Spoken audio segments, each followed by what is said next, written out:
Elsevier. Now, that journal exact paper is of only 13 to 14 pages with a maximum references of 25.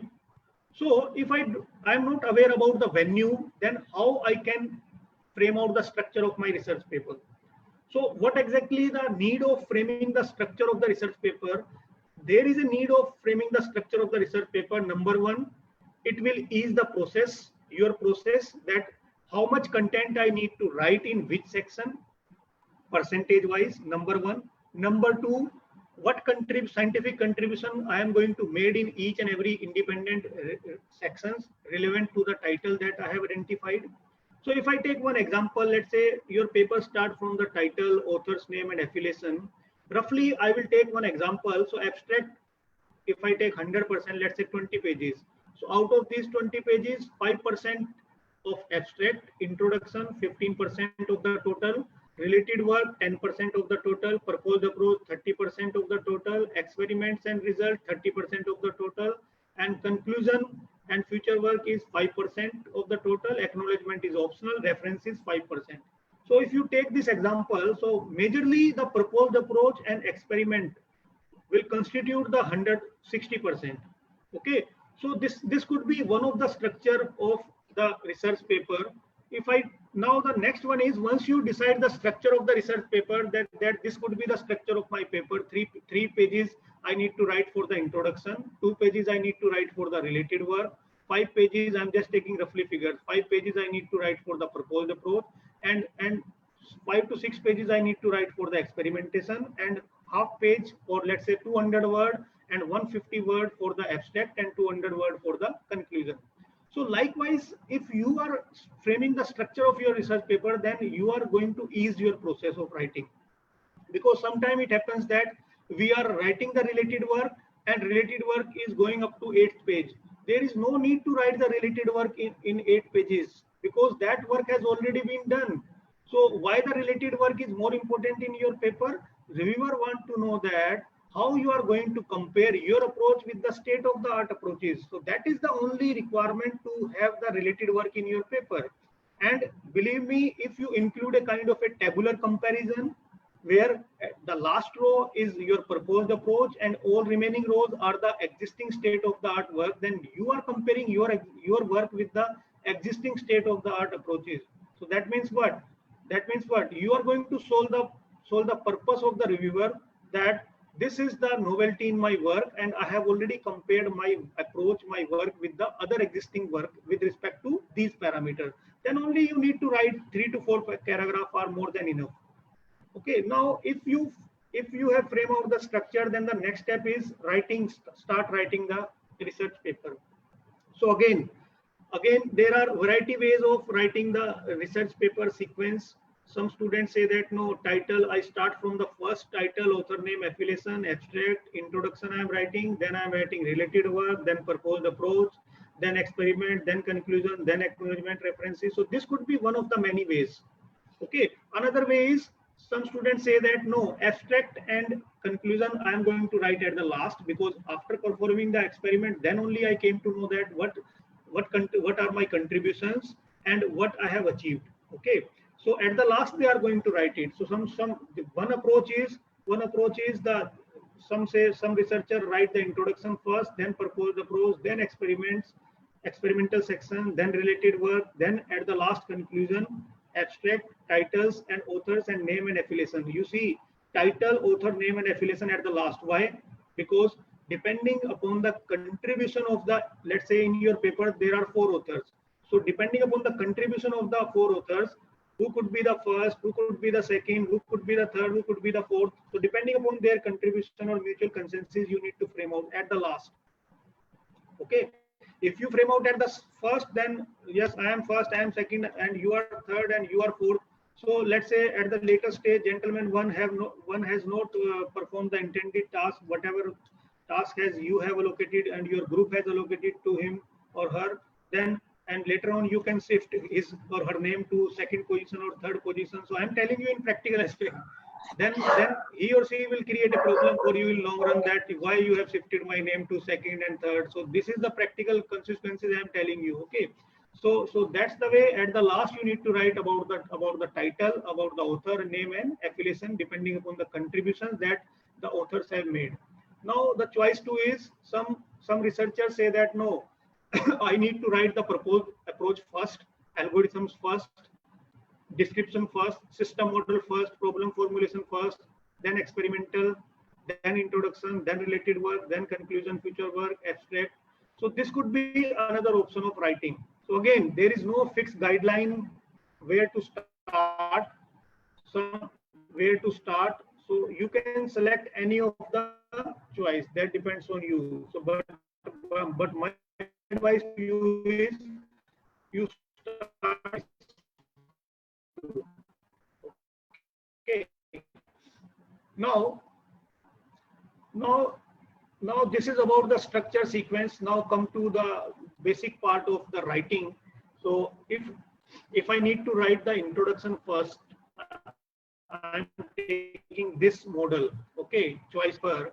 Then introduction, the first paragraph. This is the big challenge for the students or for the researcher, from how to start. What content I need to write in the first paragraph of the introduction? Because believe me, first 2 to 3 pages, including your abstract and introduction, first 2 to 3 pages are critical for your paper acceptance. Why? Because these are the first impression, that first 3 pages will give to the reviewers that all things. Okay, so if by writing the abstract, reviewers have, you are successful to create the interest of the reviewers that they are going to read the introduction, then it is a big challenge for you. Getting my point? So that means what content I need to write in the first paragraph of the introduction is, the first paragraph of the introduction contains the description about what problem are we trying to solve. Let's say, for example, if I come back to my previous example, security and privacy in healthcare 4.0. So what problem you are trying to solve? I am trying to solve, or try to analyze, what are the security and privacy flaws in the healthcare 4.0 or in healthcare systems. So what are the problems are we trying to solve? Number two, why this is an important problem? Why security and privacy is an important question is, what problem are we trying to solve, and why this is an important problem? And third one is, how is this a challenging problem? So if you see these three questions, so these are interrelated with each other. Problem, you need to give description about your problem, why you need to target this problem, why this is an important problem, and how this is a challenging problem. So now if I take one example, let's say healthcare. In healthcare, okay, so what problem I am trying to solve? Let's say, for example, healthcare, security and privacy in healthcare records, patients records, healthcare system. Why this is an important problem? Because for any stakeholders involved in the healthcare system, the management of or providing the security and privacy to the healthcare data is prime concern. Let's say, for example, I have a particular disease. I do not want to disclose my disease to anyone else. Why I need to disclose my identity, my disease, my telephone number, my email ID? So that's the way this is an important problem. And how this is a challenging problem? Why? Because maintaining the security and privacy with the system that is connected to the internet, available on the World Wide Web, is a challenging task. So that means some basic cryptographic principles are why they are not adequate to handle this particular challenge, providing the security and the privacy of the healthcare record system.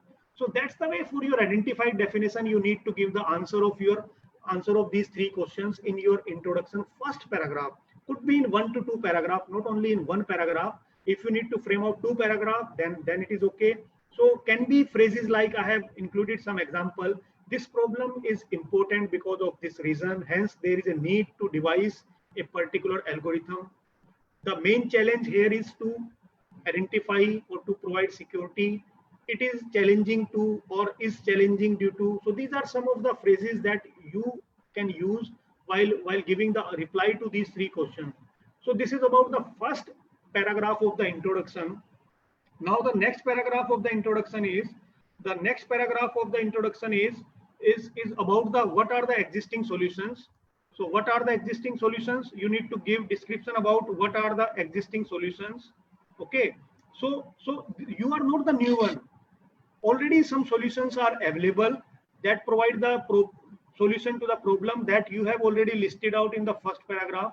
So here you need to give the answer to what are the existing solutions that provide the solution to the problem that you have already identified in the previous paragraphs. Okay, and why they are not sufficient, why they are not adequate, what aspect they solve and what they are not solved, what are their weakness and what are their strong points. Getting my point? So this could be in 1 to 2 paragraphs. So try to keep this part short and to the point, very, very brief. Okay, so here in this paragraph, you need to discuss about the existing solutions related to the problem that you have identified in the previous step. Okay, and why they are not sufficient. So this is very important because you are targeting that, you are claiming here that the existing solutions are not adequate on these parameters. Okay, now this is very, very important. Could be you give the reply to these questions: what are the existing solutions and why they are not adequate, what aspect they solve and what they are not going to solve. So try to keep this part very, very brief. So can be phrases like a naive solution to address this problem could be however this solution has the following limitations, while existing solutions have the advantages of but they suffer from following weaknesses. This motivates us to devise a method for. So this could be any phrases you can add. These are just example. So second paragraph of the introduction will tell about the brief about the existing solutions and the lacunas in the existing solution, why they are not adequate. Now the third paragraph, in the third paragraph of introduction, you need to highlight what is your core idea and solution in brief. Why you have addressed the problem in the first paragraph of the introduction. Okay, now how you are going to solve this problem that you have already identified and you have already listed out in the previous paragraph that the existing solutions are inadequate to solve it. Okay, so what is your core idea and the solution and how your idea solution is different and novel and better. Here you need to be very, very specific about your novelty of your idea, that other researchers have used this approach. I am using a kind of a hybrid approach, making the use of these approaches. Okay, so can be 1 to 2 paragraph. So can use the phrases like to overcome the aforementioned or above mentioned problem this paper proposes, or the core idea behind our method is the novelty of the proposed method lies in the proposed method is different from these aspects and in the following two aspects. So that means in this particular paragraph of introduction, you need to highlight about your core idea, your core solution related to the problem that you have already identified. Have you noticed this aspect that one paragraph is related or interlinked with the another paragraph? That in the research community, we can call it as a coherences between the sentences, coherences between the paragraphs. Okay, if one paragraph is not linked with the second paragraph, then there is no need to write. This is discontinuity. Okay, and within the paragraph, one line is not related with the another line. Okay, so then you are then the reader is losing the faith of reading your paper. Ultimately, why he is going to read your paper and after reading going to download your paper, after downloading going to cite your paper. Okay, acceptance rejection is another aspect, but after acceptance of your paper, how many researchers have downloaded your paper? So downloaded your paper, then read your paper, and after that they cited your paper. Okay, now moving further. So the last paragraph of your introduction, second last paragraph of your introduction is you need to briefly summarize the main contribution of your work. So main contribution of your work means in what way you are going to solve your problem that you have already explained. So now in bullets or in some lines, not use any kind of paragraph for that. Okay, use bullets for that, itemize for that. You need to summarize that what are the contributions of your paper. Every reviewer is going to ask this question: what are the novel contributions of your paper? So can use phrases like main or key contribution in this paper are 1, 2, 3, 4, or bullets. To the best of our knowledge, our knowledge, this is the first paper which presents, so to the best of our knowledge, we are the first to propose. Okay, now moving further, now I will tell you one example how to write the contributions of your paper. So this is the contribution of our already published paper, one of our very recent paper published in JPDC, Journal of Parallel and Distributed Computing, my PhD student paper. Okay, so this is early access paper. So application they are going to target here is the energy cloud management, and they want to find out the integration challenges of blockchain and AI in the energy cloud management. Okay, so following are the research contributions. So believe me, research contribution of survey paper, writing the research contribution of survey paper, review paper, tutorial paper, or your letters or your white paper are altogether different. They are following the different approach. So I have included two samples for you. One sample is related to how to frame out the contribution for the survey paper. So if you want to frame out the contribution for the survey paper, if you see, we present a structured and systematized survey on security issues in existing blockchain and AI-based energy management for smart grid systems. In second objective, what are the benefits of this integration? In third, they propose a kind of architecture for energy cloud management using these two integrated approaches. And in the last, they have highlighted the open issues and challenges. So likewise, for your paper, you need to include the contribution of your paper, because by reading the contribution of your paper, the researchers are going to read it and going to download it. Now, sample research contribution for the experimental paper.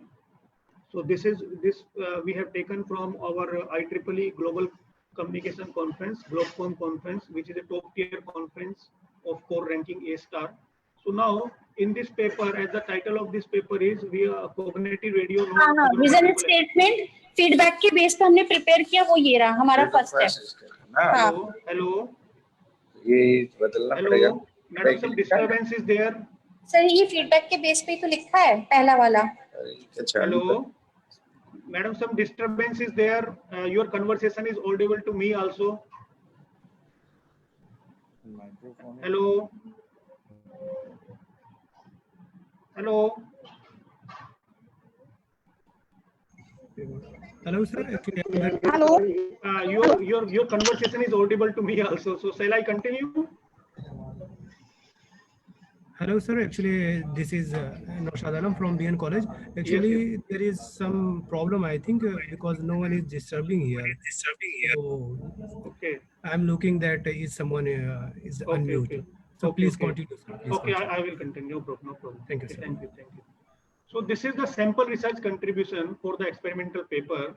So if I need to compare the contribution of writing the contribution for survey or review paper or for experimental paper, there is a difference between writing the contribution. In the experimental paper, I am more accountable towards the findings, towards the results outcome against the experiments that I have performed. Okay, so here I have list down the findings of my experiments related to the parameters that I have fixed up.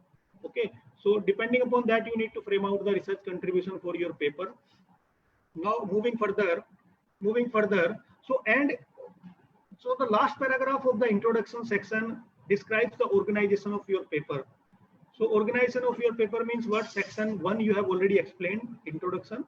Section 2 describe words, section 3 describes words, section 4 describe word. Sometimes I have seen couple of papers that they have 2 to 3 paragraph of organization. There is no need to frame out the organization in more than 2 to 3 pages, 2 to 3 paragraphs. Only try to frame out the organization in 200 words or 150 words. Okay, so rest of the paper is organized, can use phrases like the rest of this paper is organized as follows. Section 2 describe this. So nowadays some authors use figures for the same.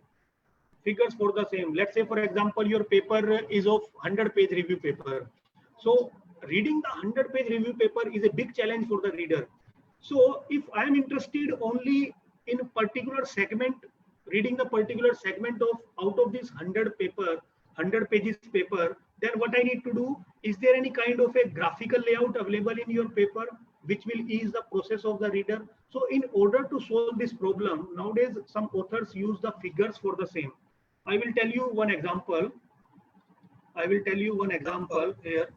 So in this particular case, let's say for example, the rest of the paper is organized as follow. So section 2 discusses the related work. Okay, section 3 describes the system model, and section 4 describe this. So likewise, you need to frame out the organization for your paper. I don't know why these slides have this kind of. Just a minute. What happened to these slides? Scribbled. These slides are scribbled. Why?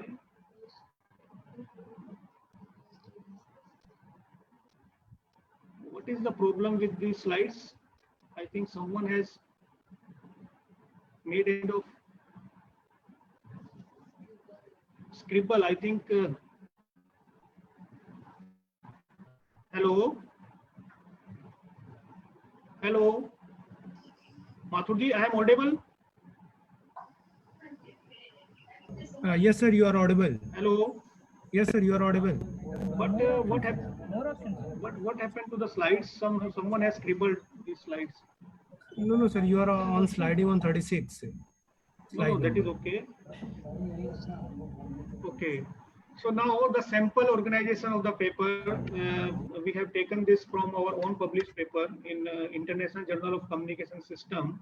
So here in this particular case, if you want to give the organization in a form of a pictorial representation, then you can use it. Okay. So this will ease the process of the reader.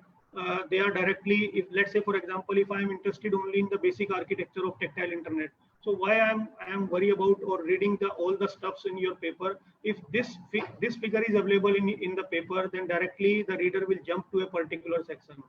Okay, so this is the new tradition that the authors are nowadays using. Now after the introduction, the next section is the related work. So now if you want to target the IEEE transactions, so in IEEE transactions, it is not 100% true, but depend on my personal experiences, I will tell you that there is no need to frame out the related work separately. Now the researchers are just clubbing the related work with the introduction. Okay, so could be in 3 to 4 paragraphs, the last 3 to 4 paragraphs of the introduction. But what you need to target in the related work. So if you need to target in the related work, so in the related work, you need to discuss the related work and explain the novelty and the difference of the proposed work. That means in related work, you need to highlight what are the state of the art approaches and how your work is different from the state of the art approaches. So explicitly in a table illustrating the different aspects. So at the last of the related work, you need to give a tabular comparison. In the tabular comparison, let's say first column is the authors or all the paper citation. Second is the name of the author. That I am taking just an example. Third is the third is the year. Fourth one is the objective. Then pros and cons. So by using pros and cons, you have compared your approach with the remaining approaches. Okay. So that is the basic motive of the related work. And in related work, the main concern is to politely criticize the work done by the various researchers and highlight their merits and demerits. Main focus is you need to criticize the state of the artwork very politely, because they are the reviewer for your work, because they are also working in the same area and they are superior to you, they are senior to you, and so always in the related work, politely criticize the work done by the various researchers by highlighting their merits also. Sometimes we have this kind of habit that we are highlighting only the demerits of the already existing state of the art approaches, but no, it is not true. At the same time, you need to highlight 1 or 2 demerits and 1 or 2 merits also. Okay, so explicitly in a tabular comparison, you need to illustrate it by using different parameters. So likewise, I have included one sample for you. So here, the first row is the year of publication. Then the other rows are the parameters and how many papers are there related to the subject domain, related to the title. So that you need to include. So this table will give the clear-cut gist of your related work, that how many approaches, how many state of the art you have already followed. Okay. Now, writing the related work, let's say for example, the past work should not discuss one by one, rather they should be linked with each other. So this is the tendency from the student side, that if they say that no, try to prepare the summary of 10 research papers, so they come up with 10 paragraphs. So it is not like that for one paper you need to prepare one paragraph. Sometimes the paper is worthwhile to read. You need to prepare two paragraphs from it, and sometimes you need to be take care that need to find that one paper is linked with the second paper is linked with the third. So you can wind up 3 to 4 paper in one paragraph also. So that phrases I have included for your sample, like while Tanvar ETL method was advantageous from the perspective of these aspects. So at the same time, I am highlighting the advantage of one author, and at the same time the disadvantages of the author, which was later on addressed or rectified by the Sudeep ETL. Okay, so in 2 lines I have wind up the related work of the 2 papers. So it is not like that 10 paper 10 paragraph. No, it is not like that. So clearly differentiate the novelty of the proposed work with respect to the work, including your own work. In case you are extending conference paper, so my advice to you, all of you, if you one paper in the IEEE conference or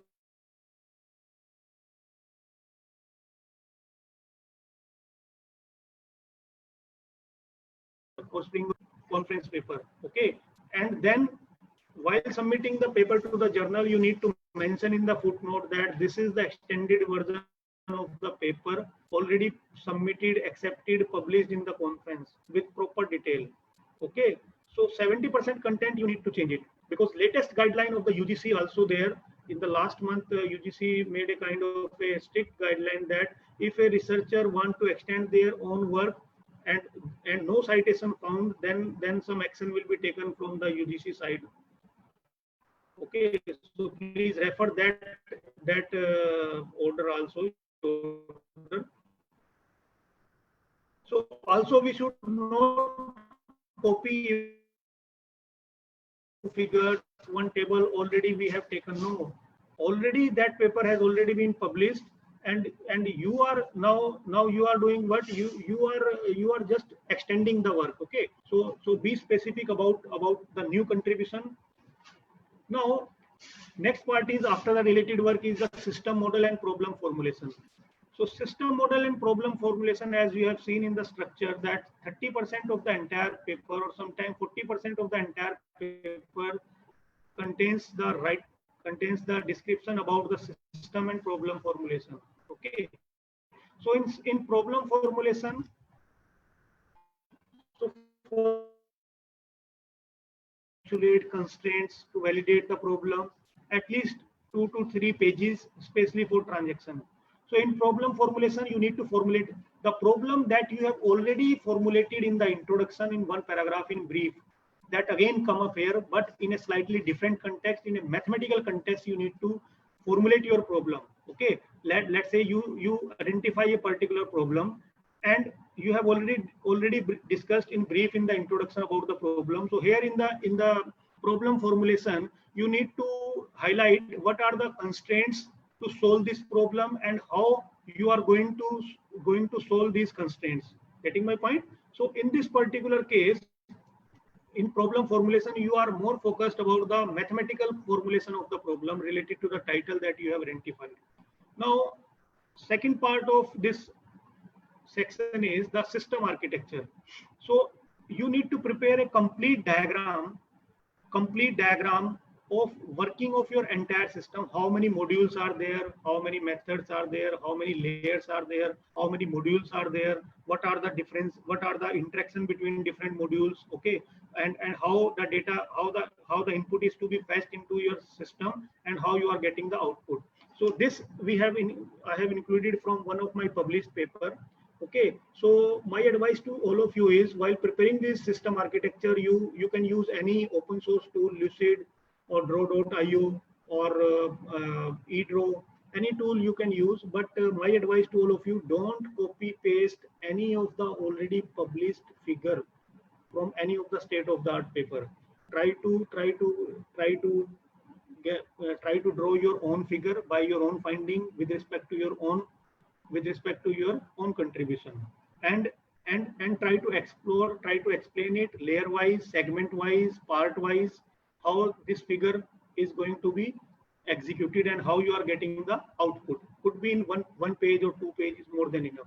So this constitute the system architecture and the problem formulation, the section 3 of your paper.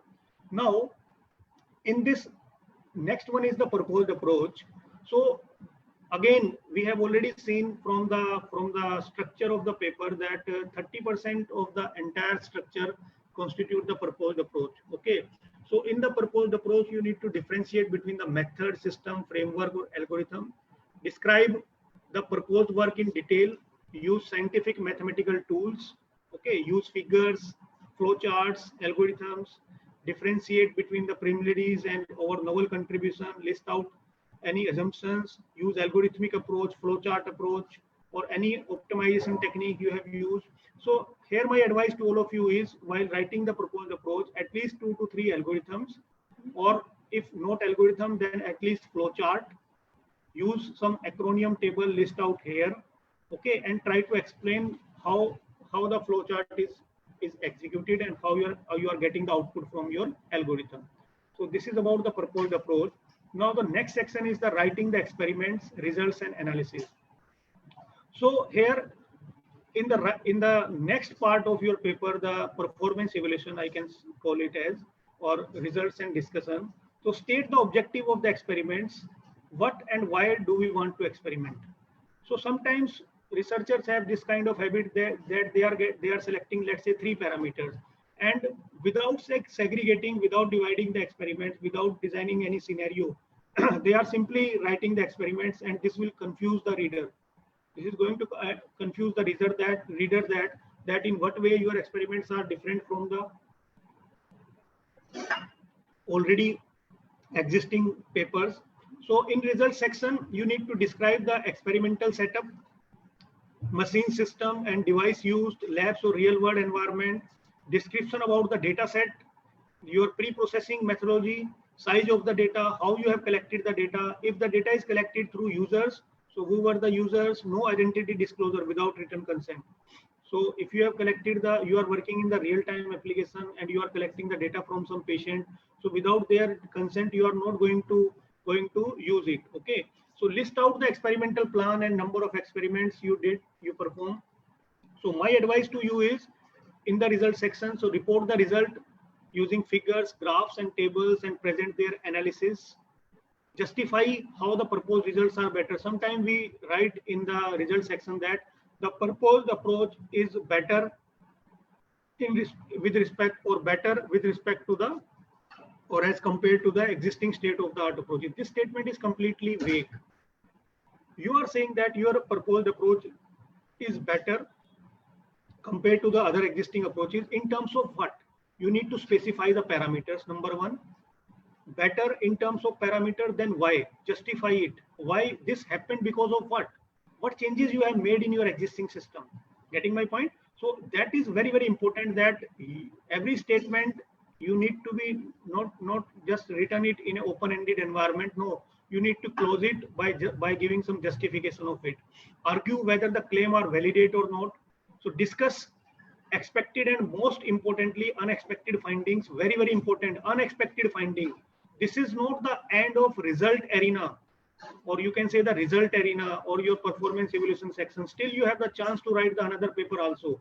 So identify the wow factor from the experiment if possible. Establish the efficacy of the proposed method in at least some aspects. So these are some of the writing experiments takeaway for writing the experiments or performance evaluation section. Very, very important. Now writing the experiments, don't overstate the results. Present only what you have obtained. Sometimes investigating that a given method does not work could also be considered as a research contributions. So sometimes we are not writing the limitation or future scope or our drawback of our proposed approach. Always try to write the drawback of your proposed approach or limitation of your proposed approach. So discuss the limitation of the proposed method. So the proposed method may not work in all conditions. My proposed approach works well with respect to the compared to the previous approaches and achieve this much of enhancement in measurable form. You need to write and justify it why you are getting it. Okay, so that part you need to write in the experimental section. Now moving further, so these are some of the snapshot of our already published paper. So always try to divide your entire result section into 2 to 3 segments. Let's say if you are working in the network domain, so large scale network, mid-size network, or small scale network. Okay, if you are working in the machine learning area, then for window size, depending upon the window size, prediction window size, you need to divide 1 day, 7 day, 10 day, 20 day, 21 days. Okay, so likewise, you need to divide your entire experiment into 3 to 4 segments, because if you are not dividing it into 3 to 4 experiment to 3 to 4 segment, then it is a kind of a kiosk, and this will create problem to the reader, that in order to get acquainted that what you want to convey and what you want to convey to the community. If you fail in this particular case, then no one is going to read your paper. Now the most important part is visualizing the experiments. So you have textual representation, you have added the text related to the experiments, but at the same time you need to give the need to include some kind of figures. Okay, the figures will must convey the meaning, intended meaning. Okay, very specific on the x-axis, y-axis. What are the units on the x-axis, y-axis? So my advice here is you try to prepare, because we are using the MATLAB for preparing these figures, but many tools, open source tools are also there. So you can use any tools, but my advice, people are using nowadays MATLAB, this Python also for preparing the figures. So my advice to you is always try to extract the figure and include that figure in your paper. The figure quality should be very high. Okay, at least 300 plus DPI, so that the content can be visible very clearly. Now, the next part is writing the conclusion and future work. So writing the conclusion and future work, in writing the conclusion and future work, not a summary. So state the conclusion, not a summary of your work. So be precise and to the point while writing the conclusion. State the future work. This is not the end of the world. Still you have chances available to extend your existing work. So discuss the aspects that we could not cover in this work and that we can explore this in the future. So do not copy any of the content already written in the abstract or introduction. Read the complete paper, and then after your reading outcome, try to write your findings in not more than 200 words. Okay. So this is one of the sample of the conclusion. So we have taken from our already published paper. So in this paper, we investigated the problem of directly start by what you have achieved in this paper and how you have achieved in this paper. What are the problems that you have already addressed and what are the future? In future, we would explore the proposed approach in heterogeneous environment with dynamic load. So always try to write the lacuna or your problems or limitation of your study. Now, this is again the conclusion of another published paper, very recent paper, ETT, Emerging Transaction on Telecommunication Relay, one of my PhD student paper.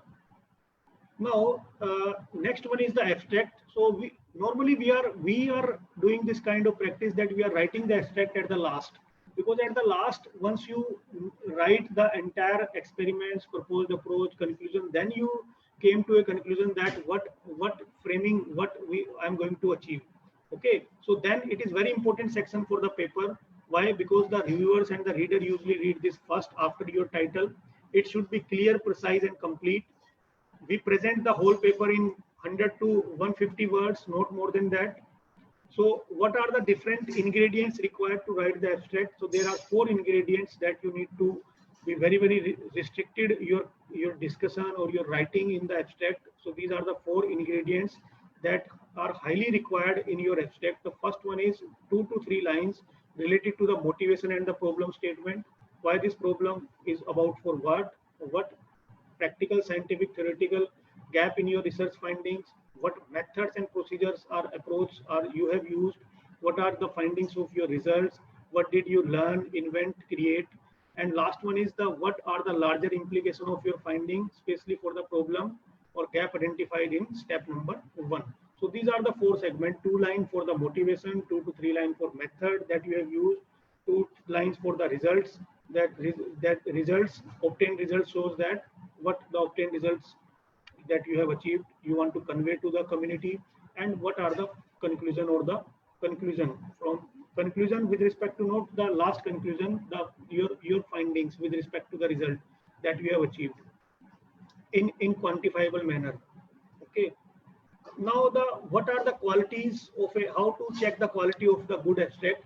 So good abstract, a well developed paragraph with a unified, coherent and concise and able to stand alone. That means you need to provide logical connections between the information that you are going to include in the abstract. So it adds no new information. If it adds no new information but simply summarize the report, okay, so is understandable to wide audience. So oftentimes uses passive verbs to downplay the authors and emphasize the information. So these are some of the qualities of the good abstract. So steps to write the good abstract. So what are the steps to write the good abstract? So proofread the article, paper or report with a goal of abstracting in mind. Okay, in mind with the purpose, method, scope, result and conclusion. After you finish reading the article, paper or report, write a rough draft without looking back at the paper. What terminology we are going to use? We are just copying the content from our introduction, from abstract, and then try to rephrase it. It is not like that. You read out the entire paper and then try to write the abstract and try to write the conclusion. Then there is no chances of any repeated content from the introduction till your result section. So don't rely on the way material was phrased in the article. Summarize information in a new way. So what are the do's and don'ts? So don'ts: do not commence with this paper, this report. It is better to write about the research than about the paper. So do not explain the section or part. In section 1 we are doing this, in section 2 we are doing this. Sometimes in abstract or sometimes in conclusion we find this kind of text.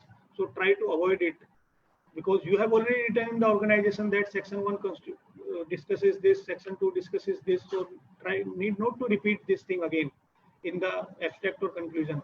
So avoid sentences that end with is described, is reported. Sentence start with each, which sentence start with where. Okay, so try to avoid these the sentences start from these words.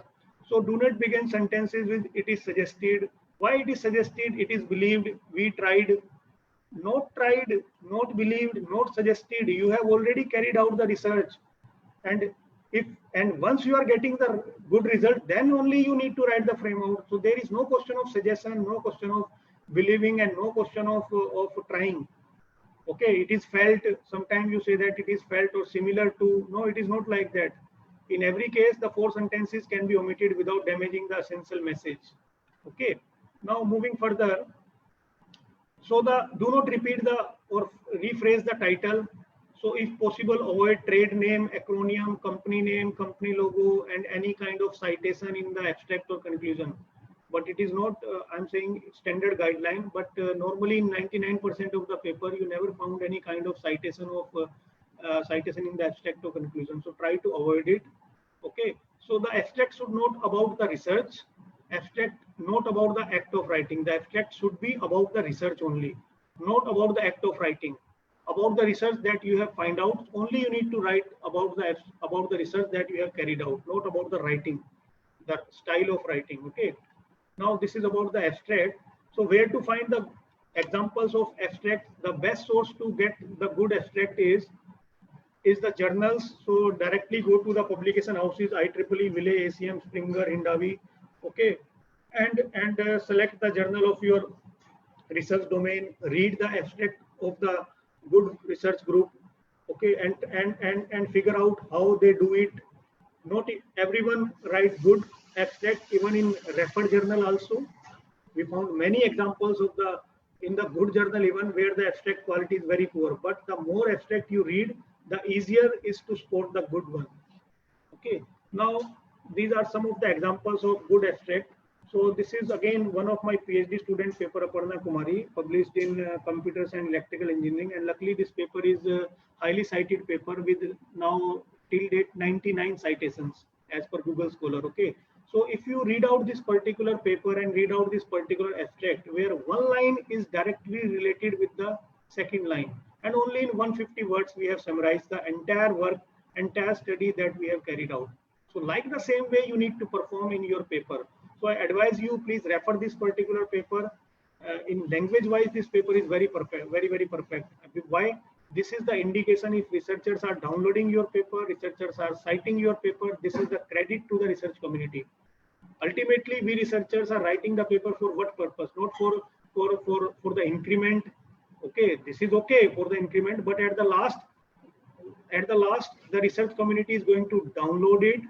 Once they download it, once they read it, if they find any kind of flaw, any kind of difficulty, any kind of language problem, then they have a kind of a negative impact in their mind about your research.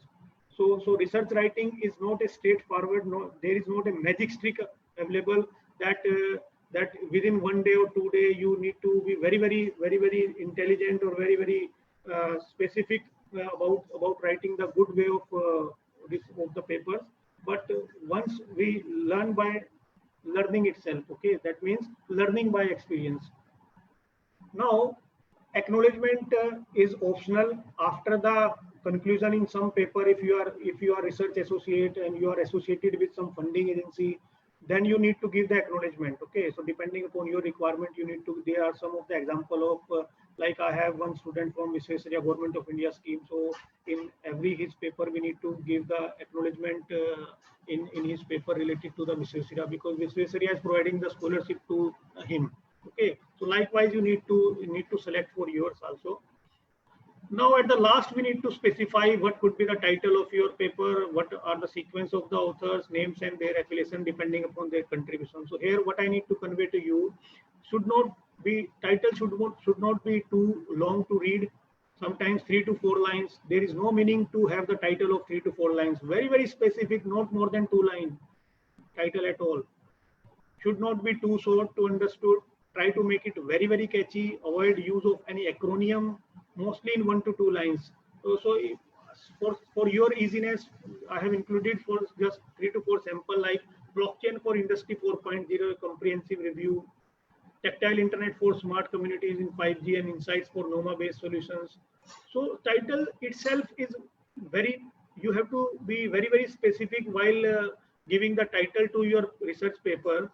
It should not be too short, it should not be too long, it should be catchy enough, and it should not contain any kind of acronym. If it contains any kind of acronym, then that acronym is well-known acronym, like we have included 5G, we have included NOMA. Okay, so likewise you have to select the title for your research. So writing authors, so all who have contributed in your research should be included in the author list. That choice is yours. So sequence of author, how will you decide the sequence of authors? So sequences of authors are usually determined by the level of their contribution. So first author make most contribution. When we submit the paper for review, we should not forget to check the review procedure, whether the review procedure is blind or non-blind. What is the meaning of that? Some journals say that once you submit the paper, then in your paper, the author identity cannot reveal at any instant of time. You cannot include the name of the author in the references, in the acknowledgement, or in the affiliation or author name. So delete all. So that type of journal follow the blind review procedure. Like I can quote one example here: IEEE transaction on industrial informatics. So IEEE transaction on industrial informatics follow the blind review procedure.